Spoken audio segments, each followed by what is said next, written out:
শিক্ষা। বাবা বলেন চিরটাকাল সত্যি কথা বলবি। মা বলেছেন সারা জীবন সত্য পথে চলবি। সেদিন বাবা ছিলেন, তবু চাঁদার দাদা যেই কড়া নেড়েছে, মা বললেন বল গে বাবা নেই।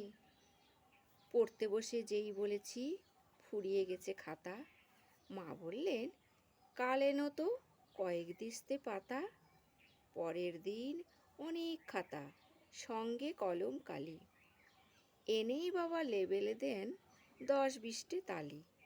মাকে বলেন লুকিয়ে সব অফিস থেকে আনি, মা বললেন সুযোগ পেলে সবাই আনে জানি। আমার কানে কেবল বাজে সত্য কথা বলবি, আমার মনে পড়ে কেবল সত্য পথে চলবি।